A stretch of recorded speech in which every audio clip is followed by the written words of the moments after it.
നമുക്ക് ഗിറ്റബിലേക്ക് ഒരു റെപ്പോസിറ്ററി എങ്ങനെ ക്രിയേറ്റ് ചെയ്യും, അതിനെ നമ്മൾ എങ്ങനെ ക്ലോൺ ചെയ്യും, അതിലേക്ക് പുതിയൊരു ഫയൽസ് എങ്ങനെ ആഡ് ചെയ്യും എന്നുള്ള കാര്യം, അതായത് ഫയലിനെ എങ്ങനെ പുഷ് ചെയ്യും എന്നുള്ള കാര്യങ്ങളാണ് നമ്മൾ നോക്കുന്നത്. അപ്പോൾ അതിനുവേണ്ടി പുതിയൊരു റെപ്പോസിറ്ററി നമുക്ക് എന്ത് ചെയ്യാം, ക്രിയേറ്റ് ചെയ്യാം. അപ്പോൾ ക്രിയേറ്റ് റെപ്പോസിറ്ററി എന്ന് പറഞ്ഞിട്ട് നമ്മുടെ ഗിറ്റബ് പേജിനകത്ത് തന്നെ എന്ത് ചെയ്യുന്നുണ്ട്, ഓൾറെഡി ഒരു ബട്ടൺ ഇരിക്കുന്നുണ്ട്. പ്രസ് ചെയ്യുകയാണെങ്കിൽ നമുക്ക് റെപ്പോസിറ്ററി ക്രിയേറ്റ് ചെയ്യാൻ വേണ്ടിയുള്ള സ്റ്റെപ്പുകളാണ് വരുന്നത്. അപ്പോൾ ഓണർ ആരാണ് എന്നുള്ള കാര്യം, റെപ്പോസിറ്ററിക്ക് ഒരു പേര് കൊടുക്കാനാണ് പറയുന്നത്. ഞാൻ എന്ത് ചെയ്യുന്നു, ഒരു ഡെമോ എന്ന് പറയുന്ന ഒരു പേരാണ് കൊടുത്തിരിക്കുന്നത്. അതായത് ഡെമോ എന്ന് പറയുന്ന അല്ലെങ്കിൽ അതിനെ റെപ്രസെന്റ് ചെയ്യുന്ന ഒരു പേരാണ് എന്ത് ചെയ്തിരിക്കുന്നത്, ഞാൻ ആഡ് ചെയ്ത് കൊടുത്തിരിക്കുന്നത്. അതിന് എനിക്ക് വേണമെങ്കിൽ എന്ത് ചെയ്യാം, എന്തെങ്കിലും ഡിസ്ക്രിപ്ഷൻസ് കാര്യങ്ങൾ വേണമെങ്കിൽ അത് ഓപ്ഷനിലാണ്, നമുക്ക് വേണമെങ്കിൽ എന്ത് ചെയ്യാം, ആഡ് ചെയ്ത് കൊടുക്കാം. ദെൻ ഈ റെപ്പോസിറ്ററി നമുക്ക് പബ്ലിക് ആയിരിക്കണോ പ്രൈവറ്റ് ആയിരിക്കണോ എന്നുള്ള കാര്യമാണ് എന്ത് ചെയ്യുന്നത്, പിന്നീട് ചോദിക്കുന്നത്. ഞാനിപ്പോൾ എന്ത് ചെയ്യുന്നു, പബ്ലിക് ആയിട്ടാണ് ഈ റെപ്പോസിറ്ററിനെ കൊടുക്കാനായിട്ട് ഉദ്ദേശിച്ചിരിക്കുന്നത്. അപ്പോൾ ഞാൻ അവിടെ എന്ത് ചെയ്യുന്നു, പബ്ലിക് തന്നെയാണ് അതിന് വേണ്ടി കൊടുക്കുന്നത്. ദെൻ അതിനുശേഷം നമുക്ക് റീഡ്മി ഫയൽ വേണോ എന്നുള്ള കാര്യമാണ് നോക്കുന്നത്. അപ്പോൾ ഞാൻ എന്ത് ചെയ്യുന്നു, നമുക്കൊരു റീഡ്മി ഫയൽ വേണം. അതിനുവേണ്ടി എന്ത് ചെയ്യുന്നു, റീഡ്മി ഫയൽ ടിക്ക് ചെയ്ത് കൊടുക്കുന്നു. ദെൻ എന്ത് ചെയ്യുന്നു, ക്രിയേറ്റ് റെപ്പോസിറ്ററി എന്ന് പറയുന്ന ആ ഒരു ബട്ടൺമേ ഇപ്പോൾ നമുക്ക് നമ്മുടെ റെപ്പോസിറ്ററി എന്തായിട്ടുണ്ട്, ഓപ്പൺ ആയി വന്നിട്ടുണ്ട്. ആ റെപ്പോസിറ്ററി ഓപ്പൺ ആയി വന്നിരിക്കുന്നതാണ് ഈ കാണുന്നത്. ഇനി നമുക്ക് നമ്മുടെ റെപ്പോസിറ്ററിനെ എന്ത് ചെയ്യണം, ക്ലോൺ ചെയ്യണം. അപ്പോൾ ക്ലോൺ ചെയ്യാൻ വേണ്ടി നമുക്ക് രണ്ട് മെത്തേഡ്സ് യൂസ് ചെയ്യാം, SSHും അതേപോലെ തന്നെ HTTPSും. അപ്പോൾ HTTPS വെച്ച് ചെയ്യുകയാണെങ്കിൽ നമുക്ക് അതിനൊരു പേഴ്സണൽ ആക്സസ് ടോക്കൺ വേണം. അപ്പോൾ ആ ടോക്കൺ എങ്ങനെ ക്രിയേറ്റ് ചെയ്യും എന്നുള്ള കാര്യങ്ങളാണ് നമ്മൾ ഇനി നോക്കാനായിട്ട് പോകുന്നത്. അപ്പോൾ നമുക്കൊരു ടോക്കൺ ക്രിയേറ്റ് ചെയ്യണമെങ്കിൽ നമ്മുടെ പ്രൊഫൈൽ എടുക്കണം. പ്രൊഫൈലിനകത്ത് സെറ്റിങ്സ് എന്ന് പറയുന്ന ഒരു ഓപ്ഷൻ ഉണ്ട്, സെറ്റിങ്സ് എടുക്കാം. അതിനകത്ത് ഡെവലപ്പർ സെറ്റിങ്സ് എന്ന് പറയുന്ന ഒരു ഓപ്ഷൻ ഉണ്ട്. താഴത്തേക്ക് വരികയാണെങ്കിൽ ലെഫ്റ്റ് സൈഡ് വിൻഡോയിലായിട്ട് കാണാനായിട്ട് പറ്റും. ആ ഡെവലപ്പർ സെറ്റിങ്സ് എടുക്കാം. അതിനകത്ത് പേഴ്സണൽ ആക്സസ് ടോക്കൺസ്, അതിനകത്ത് ടോക്കൺസ് ക്ലാസിക് ആണ് നമ്മൾ സെലക്ട് ചെയ്യേണ്ടത്. ഓക്കെ, അപ്പോൾ അതിനുശേഷം നമുക്ക് വരുന്ന വിൻഡോനകത്ത് ജനറേറ്റ് ന്യൂ ടോക്കൺ കാണാം. അതിനകത്തൊന്ന് പ്രസ് ചെയ്യുക. എന്നിട്ട് അവിടെ ബീറ്റ വെർഷൻ ഉണ്ട്, അതേപോലെ തന്നെ ക്ലാസിക് ഉണ്ട്. ക്ലാസിക് ആണ് എന്ത് ചെയ്യുന്നത്, നമ്മൾ ചൂസ് ചെയ്തിട്ടുള്ളത്. ദെൻ നമുക്ക് എന്ത് ചെയ്യണം, ഒരു ടോക്കൺ ക്രിയേറ്റ് ചെയ്യുന്ന ടൈമിൽ ടോക്കൺ എന്ത് ചെയ്യണം, ഒരു നോട്ട് വേണം, അതായത് അതിനെ റെപ്രസെൻറ്റ് ചെയ്യുന്ന ഒരു പേര്. ദെൻ എത്ര ദിവസത്തെ അതിൻ്റെ വാലിഡിറ്റി വേണം എന്നുള്ള കാര്യങ്ങളാണ് എന്ത് ചെയ്യുന്നത്, സെക്കൻഡ് വൺ ആയിട്ട് കൊടുക്കുന്നത്. ഞാനിപ്പോൾ ഒരു 30 ദിവസത്തെയാണ് എന്ത് ചെയ്യുന്നത്, എടുക്കുന്നത്. പിന്നെ നമുക്ക് വേണ്ട സർവീസസ് ആണ് കൊടുക്കുന്നത്. അപ്പോൾ എനിക്ക് എന്താണ്, റെപ്പോസിറ്ററിനെ യൂസ് ചെയ്യാൻ വേണ്ടിയാണ്. അപ്പോൾ ഞാൻ എന്ത് ചെയ്തു, റെപ്പോ എന്ന് പറയുന്നതുകൊണ്ട് ഇവിടെ ടിക്ക് ചെയ്ത് കൊടുത്തു. ദെൻ ജനറേറ്റ് ന്യൂ ടോക്കൺ വെച്ചിട്ട് എന്ത് ചെയ്യുന്നു, ഒരു ടോക്കൺ അങ്ങ് ക്രിയേറ്റ് ചെയ്തു. അപ്പോൾ നമുക്ക് ടോക്കൺ ക്രിയേറ്റ് ആയി വന്നിരിക്കുന്നത് അവിടെ കാണാം. അതിനെന്ത് ചെയ്യുക, ഒന്ന് കോപ്പി ചെയ്ത് എടുത്ത് വെക്കുക. എന്താ വെച്ചാൽ ഇതൊരു വൺ ടൈം വ്യൂ ആണ്, ഒറ്റ തവണയെ നമുക്ക് എന്ത് ചെയ്യാൻ പറ്റുള്ളൂ, ടോക്കൺ വ്യൂ ചെയ്ത് കാണാനായിട്ട് പറ്റുള്ളൂ.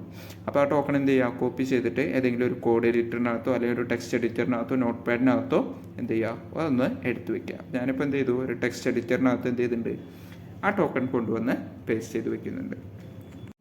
അപ്പോൾ നമുക്ക് വേണ്ട ടോക്കൺ നമ്മൾ എന്ത് ചെയ്തു, ക്രിയേറ്റ് ചെയ്ത് കഴിഞ്ഞു. ഇനി നമുക്ക് എന്ത് ചെയ്യേണ്ടത്, നമുക്കിതിനെ ക്ലോൺ ചെയ്യണം.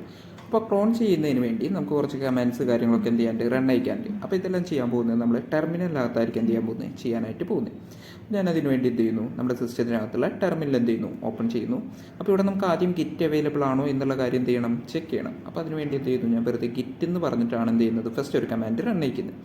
അപ്പോൾ ഗിറ്റ് തന്നെ എന്ത് ചെയ്യുന്നു, ഒരു എൻ്റർ കൊടുക്കുകയാണെങ്കിൽ ഗിറ്റ് അവൈലബിൾ ആണെങ്കിൽ അതിൻ്റെ കമാൻഡ്സ് കാര്യങ്ങൾ കുറച്ച് കാര്യങ്ങൾ എന്ത് ചെയ്യുന്നു, ഹിന്റുകൾ വരുന്നുണ്ടാവും. ദെൻ അവൈലബിൾ അല്ലെങ്കിൽ നമുക്കിവിടെ എന്ത് ചെയ്യും, ഗിറ്റ് നോട്ട് അവൈലബിൾ അല്ലെങ്കിൽ ഗിറ്റ് ഇസ് നോട്ട് ഡിഫൈൻഡ് എന്ന് പറഞ്ഞിട്ടുള്ള ഒരു എറർ ആയിരിക്കും വരുന്നത്. അങ്ങനെയാണെങ്കിൽ നമ്മളവിടെ എന്ത് ചെയ്യണം, ഗിറ്റ് ഇൻസ്റ്റാൾ ചെയ്യണം. അപ്പോൾ വിൻഡോസിലാണെങ്കിൽ നമുക്ക് എന്ത് ചെയ്യണം, നമ്മുടെ ഗിറ്റിൻ്റെ ആപ്ലിക്കേഷൻ ഇൻസ്റ്റാൾ ചെയ്യണം. ദെൻ ലിനക്സിലാണെങ്കിൽ എന്ത് ചെയ്താൽ മതി, സുഡോ apt ഇൻസ്റ്റാൾ ഗിറ്റ് എന്ന് പറഞ്ഞിട്ട് കൊടുത്താൽ മതി. ഓക്കെ, പിന്നെ നമ്മൾ ക്ലോൺ ചെയ്യാനായിട്ടാണ് പോകുന്നത്. അപ്പോൾ ക്ലോൺ ചെയ്യാനുള്ള കമാൻഡാണ് ഞാനിവിടെ കൊടുക്കുന്നത്, ഗിറ്റ് ക്ലോൺ. ദെൻ നമുക്ക് എന്ത് ചെയ്യണം, നമുക്ക് ക്ലോൺ ചെയ്യണമെങ്കിൽ നമ്മുടെ റെപ്പോസിറ്ററിയുടെ ഒരു ലിങ്ക് വേണം. അപ്പോൾ ആ ലിങ്ക് നമുക്ക് നമ്മുടെ ബ്രൗസറിനകത്തായിരിക്കും എന്ത് ചെയ്യുന്നത്, ഇരിക്കുന്നത്. അപ്പോൾ നമുക്ക് എന്ത് ചെയ്യാം, നമ്മുടെ ഗിറ്റപ്പ് ഒന്ന് ഓപ്പൺ ആക്കിയിട്ട് അതിനകത്ത് നിന്ന് നമ്മുടെ റെപ്പോസിറ്ററി ഒന്ന് ഓപ്പൺ ആക്കാം. ദെൻ അവിടെ കോഡ് എന്ന് പറയുന്ന ഒരു ബട്ടൺ കാണാനായിട്ട് പറ്റും. ആ ബട്ടൺ എന്ത് ചെയ്യുക, പ്രസ് ചെയ്യുക. ദെൻ അവിടെ കാണാം, ഞാൻ നേരത്തെ പറഞ്ഞില്ലേ HTTPSും അതേപോലെ തന്നെ SSHും. അതിൽ HTTPS വെച്ചാണ് നമ്മളിപ്പോൾ എന്ത് ചെയ്യാൻ പോകുന്നത്, ക്ലോൺ ചെയ്യാനായിട്ട് പോകുന്നത്. അപ്പോൾ ആ ലിങ്ക് എന്ത് ചെയ്യുക, ഒന്ന് കോപ്പി ചെയ്യുക. ആ ലിങ്കിൻ്റെ അവിടെ തന്നെ കോപ്പി ബട്ടൺ കാണാം, അത് വെച്ച് എന്ത് ചെയ്യുക, ഒന്ന് കോപ്പി ചെയ്യാം. ദെൻ നമുക്കിവിടെ ഇതിനിടയ്ക്ക് എന്ത് ചെയ്യാനുണ്ട്, നമ്മുടെ ടോക്കൺ ആഡ് ചെയ്യാനായിട്ടുണ്ട്. അപ്പോൾ ഞാൻ ഓൾറെഡി ടോക്കൺ എടുത്ത് വെച്ചിരിക്കുന്നത് എന്ത് ചെയ്യുന്നുണ്ട്, വീണ്ടും ഒന്നുകൂടെ ഓപ്പൺ ചെയ്യുന്നുണ്ട്. അതിനകത്തേക്ക് എന്ത് ചെയ്യുന്നു, നമ്മുടെ ലിങ്ക് കൂടെ പേസ്റ്റ് ചെയ്തിരിക്കുന്നു. ദെൻ എന്ത് ചെയ്യുന്നു, ടോക്കൺ നമുക്ക് എന്ത് ചെയ്യാണ്ട് എഡിറ്റ് ചെയ്ത് നമ്മുടെ ലിങ്കിൻ്റെ കൂടെ ആഡ് ചെയ്യാനായിട്ടുണ്ട്. അപ്പോൾ അതിനുവേണ്ടി HTTPS ദെൻ :2/ കഴിഞ്ഞിട്ട് എന്ത് ചെയ്യുക, നമ്മുടെ ടോക്കണും കൂടി അങ്ങ് പേസ്റ്റ് ചെയ്ത് കൊടുക്കുക. ദെൻ ഒരു @ കൂടെ എന്ത് ചെയ്യണം, ആഡ് ചെയ്ത് കൊടുക്കണം. ഓക്കെ, അപ്പോൾ ഇതാണ് നമുക്ക് ക്ലോൺ ചെയ്യാൻ വേണ്ടി നമ്മുടെ റെപ്പോസിറ്ററിനെ റെപ്രസെൻറ്റ് ചെയ്യുന്ന ആ ഒരു ലിങ്ക്. അപ്പോൾ ഇതൊന്ന് കോപ്പി ചെയ്തിട്ട് എന്ത് ചെയ്യുക, നമ്മുടെ ടെർമിനലിനകത്ത് കൊണ്ടുവന്ന് പേസ്റ്റ് ചെയ്യുക. അപ്പോൾ നമ്മൾ ഗെറ്റ് ക്ലോൺ എന്ന് പറഞ്ഞ് ഓൾറെഡി ടൈപ്പ് ചെയ്തിട്ടുണ്ട്. അത് കഴിഞ്ഞിട്ട് എന്ത് കൂടെ കൊടുക്കുന്നു, നമ്മുടെ ആ ഒരു ലിങ്കും കൂടെ കൊടുക്കുന്നു. തന്നെ അതിന് ശേഷം എന്ത് ചെയ്യുക, ഒന്ന് എൻ്റർ അടിക്കുക. അപ്പോൾ നമ്മുടെ റെപ്പോസിറ്ററി ക്ലോൺ ആയിരിക്കുന്നതിൻ്റെ മെസ്സേജസ് കാര്യങ്ങളൊക്കെയാണ് അവിടെ കാണുന്നത്. ദെൻ ഞാൻ LS എന്ന് അടിച്ച് നോക്കിയപ്പോൾ എനിക്ക് അവിടെ എന്ത് കാണാൻ പറ്റും, ഡെമോ എന്ന് പറയുന്ന നമ്മുടെ റെപ്പോസിറ്ററിയും കാണാനായിട്ട് പറ്റും. അപ്പോൾ എൻ്റെ പാത്ത് ഞാൻ ചേഞ്ച് ചെയ്തിട്ട് നമ്മൾ ക്ലോൺ ചെയ്തിരിക്കുന്ന റെപ്പോസിറ്ററിയിലേക്ക് ചേഞ്ച് ചെയ്യുന്നുണ്ട്. അപ്പോൾ CD ഡെമോ വെച്ചിട്ട് എന്ത് ചെയ്തു, പാത്ത് തന്നെ ചേഞ്ച് ചെയ്തു. അപ്പോൾ ഇനി നമുക്ക് ചെയ്യേണ്ട കാര്യം എന്താണെന്ന് വെച്ചാൽ നമുക്ക് ഈ ഒരു റെപ്പോസിറ്ററിക്ക് അകത്തേക്ക് എന്ത് ചെയ്യണം, പുതിയൊരു ഫയലിനെ ക്രിയേറ്റ് ചെയ്യണം. അപ്പോൾ ഫയൽ ക്രിയേറ്റ് ചെയ്യണമെങ്കിൽ നമുക്ക് ടെർമിനൽ വെച്ചിട്ട് തന്നെ എന്ത് ചെയ്യാൻ വേണമെങ്കിൽ ക്രിയേറ്റ് ചെയ്യാം, അല്ലെങ്കിൽ നമുക്ക് എന്ത് ചെയ്യാം, എന്തെങ്കിലും ഒരു കോഡ് എഡിറ്റർ യൂസ് ചെയ്തിട്ടും ചെയ്യാനായിട്ട് പറ്റും. അപ്പോൾ ഞാനിപ്പോൾ ഇവിടെ കോഡ് എഡിറ്ററായിട്ട് യൂസ് ചെയ്യാൻ പോകുന്നത് നമ്മുടെ VS കോഡാണ് എന്ത് ചെയ്യുന്നത്, യൂസ് ചെയ്യുന്നത്. അപ്പോൾ IDE ആയിട്ട് നമുക്ക് ഏത് വേണമെങ്കിലും എന്ത് ചെയ്യാം, യൂസ് ചെയ്യാം. ഇനി നോട്ട് പാഡ് വേണമെങ്കിൽ നോട്ട് പാഡ് യൂസ് ചെയ്യാം. അപ്പോൾ അതിൽ തന്നെ ഞാൻ എന്ത് ചെയ്തു, നമ്മുടെ VS കോഡാണ് യൂസ് ചെയ്യുന്നത്. അപ്പോൾ അതിനുവേണ്ടി ഞാൻ എന്ത് ചെയ്യുന്നു, കോഡ് സ്പേസ് ഡോട്ട് എന്ന് കൊടുക്കുന്നു. അപ്പോൾ ഇവിടെ തന്നെ ഡയറക്റ്റ്ലി എന്ത് ചെയ്തോളും, VS കോഡ് ഓപ്പൺ ചെയ്തു തന്നോളൂ. അപ്പോൾ നമുക്ക് നമ്മുടെ VS കോഡിനകത്ത് നമ്മൾ ക്രിയേറ്റ് ചെയ്തിട്ടുള്ള റെപ്പോസിറ്ററി വെച്ചിട്ടായിരിക്കും എന്ത് ചെയ്യുന്നത്, ഓപ്പൺ ചെയ്ത് വരുന്നത്. അപ്പോൾ ഞാൻ അതിനകത്തേക്ക് എന്ത് ചെയ്തു, പുതിയൊരു ഫയലും കൂടെ നമുക്ക് എന്ത് ചെയ്യാം, ക്രിയേറ്റ് ചെയ്ത് കൊടുക്കാം. ഇപ്പോൾ ഒരു പുതിയ ഫയൽ എന്ത് ചെയ്യുന്നു, ക്രിയേറ്റ് ചെയ്യുന്നു. അപ്പോൾ ഫയലിന് പേര് എന്ത് ചെയ്തിട്ടുണ്ട്, സാമ്പിൾ എന്ന് കൊടുത്തിട്ടുണ്ട്. .txt ആണ് എന്ത് ചെയ്തിട്ടുള്ള എക്സ്റ്റൻഷനായിട്ട് കൊടുക്കുന്നത്.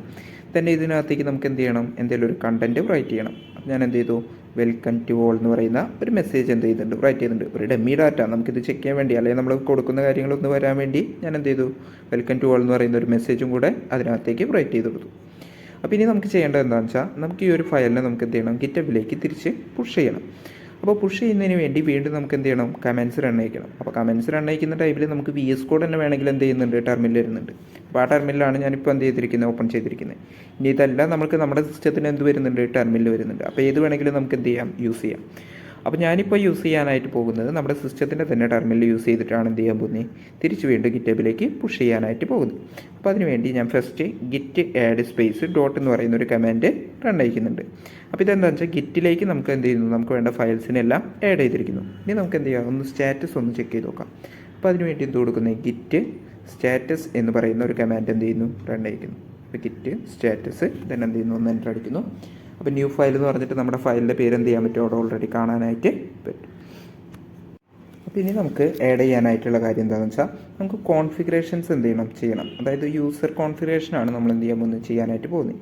അപ്പോൾ അതിന് വേണ്ടി റൺ ചെയ്യുന്ന കമാൻഡാണ് ഗിറ്റ് കോൺഫിഗ് -global. തന്നെ അതിന് ശേഷം എന്ത് ചെയ്യുന്നു, യൂസർ ഡോട്ട് ഇമെയിലാണ് എന്ത് ചെയ്യുന്നത്, ഫസ്റ്റ് കൊടുക്കുന്നത്. അപ്പോൾ ഇമെയിൽ കൊടുത്തു കഴിഞ്ഞിട്ട് ഒരു സ്പേസ് ഇട്ടിട്ട് എന്ത് ചെയ്യുക, കോഡ്സിനകത്ത് നമ്മുടെ ഇമെയിൽ അഡ്രസ്സ് കൊടുക്കുക.